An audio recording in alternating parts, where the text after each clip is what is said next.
Hello everybody and welcome back to my channel. If you're new, welcome. Today I'm doing my 2021 reading journal. I have waited for so long to finally do this. I've had this journal since I think October/September, and I did get it from Archer and Olive. There will be a little link below if you do want to check them out. But I am just so excited to finally have this started. This is the title page here. I was gonna do a grid reference like Amanda Rachel Lee does, but I decided not to because I already pretty much had all my grid spacing done, so it is what it is. But as you can see, I did not like my original title page, so I'm now going to try a couple of different things with it. I'm not sure what I was trying to go for, but I do like the end result.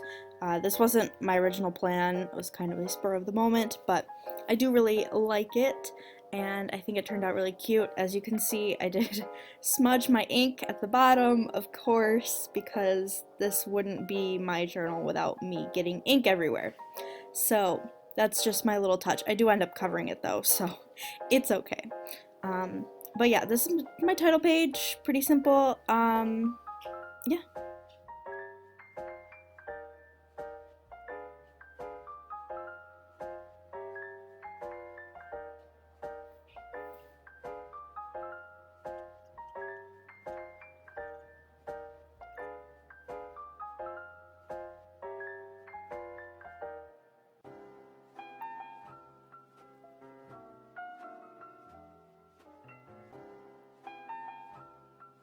And then there you can see I'm just covering it up a little bit.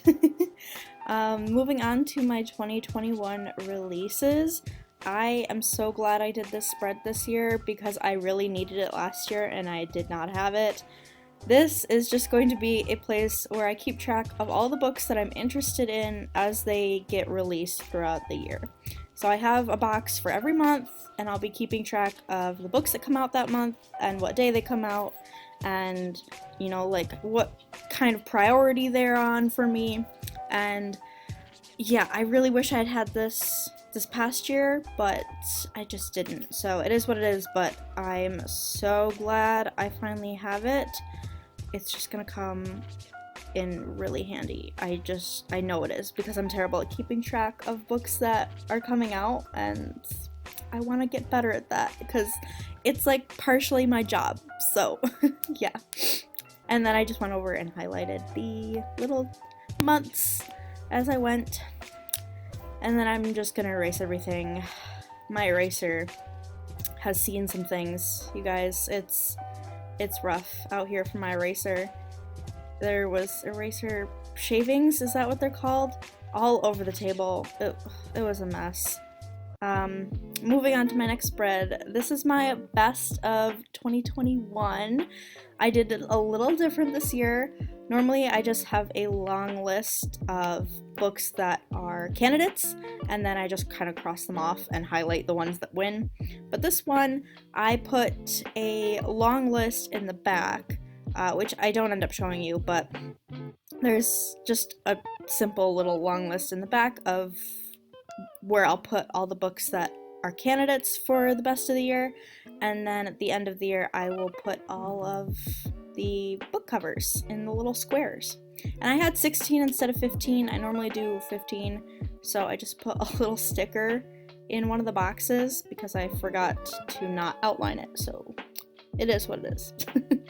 This is really simple. It's my subscriber page. I didn't do much fancy dancy things to this, so it's really quick, really simple, but it's cute, and gonna erase and move on.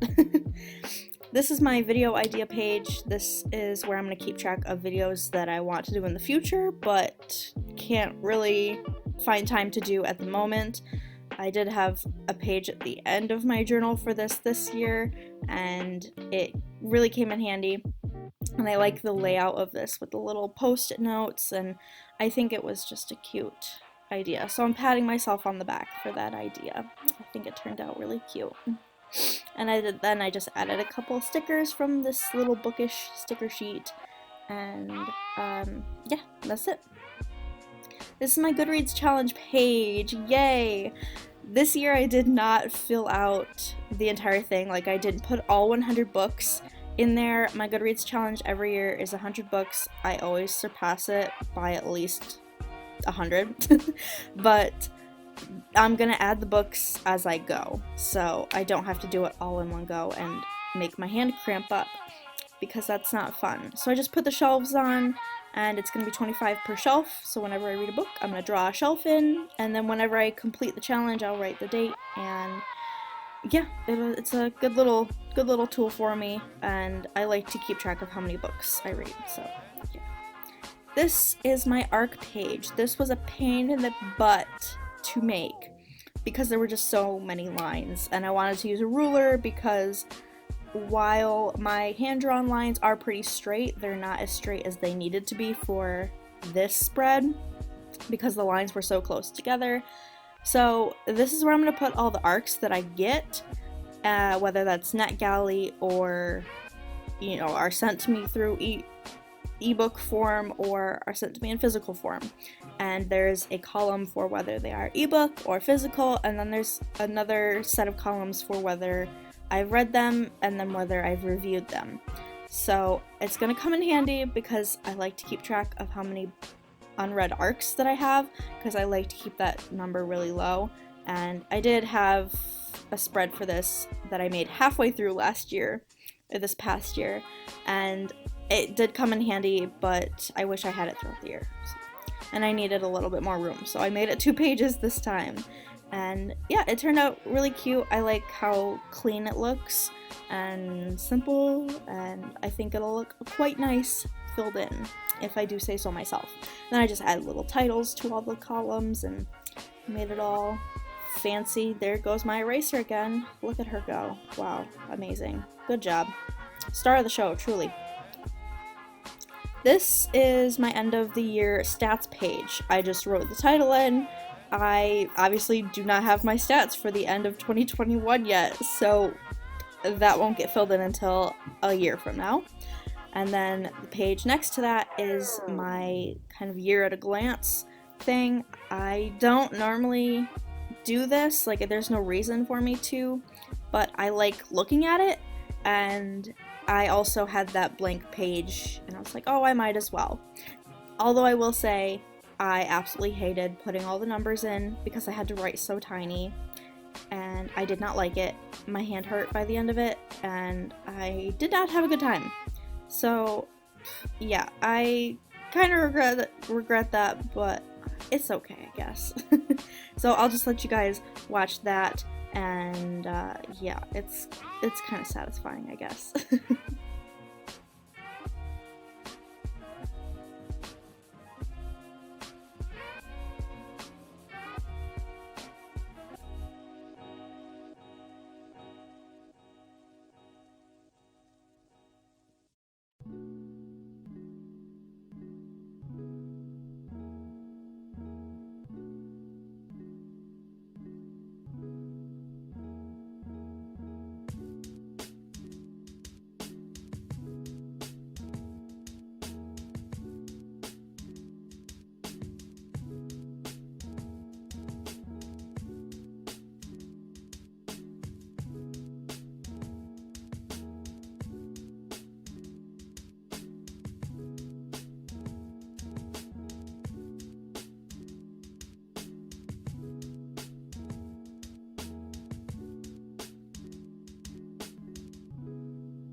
And then moving on to my January spreads, we have a Studio Ghibli theme this month, which I was so excited to do. I spent so much time on this.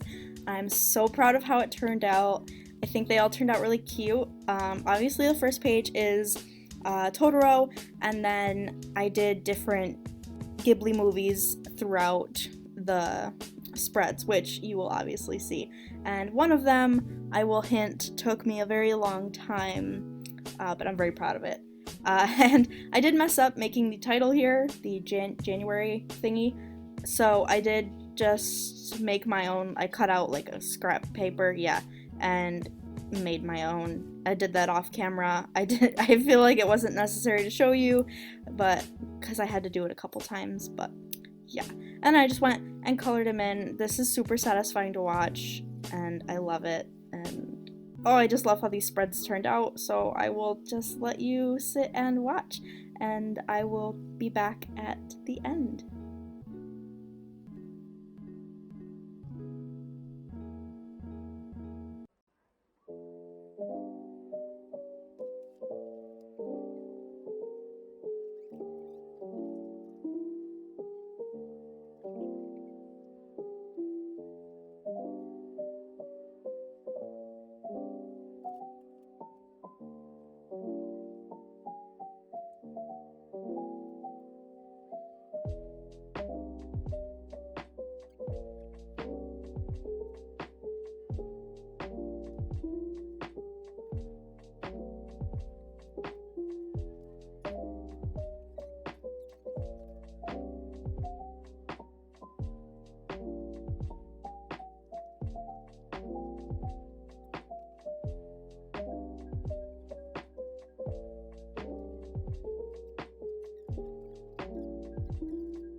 butterfly.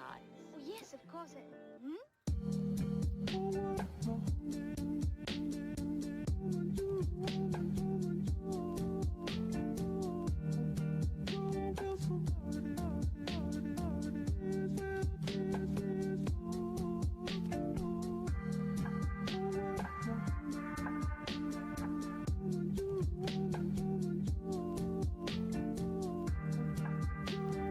So that is it for my journal and the beginning of my 2021 journal. I hope you guys enjoyed. I had such a good time making this, and I am so excited to see what this year brings, hopefully better things than 2020. And I wish you all well in the new year, even though it's still a couple weeks away. I hope you guys enjoyed this video and all my spreads. If you did watch all the way to the end, leave me a little pencil emoji in the comments just to say hi. But yeah, that's going to be it for this video. Thank you so much for watching, and I will see you in the next one. Bye-bye.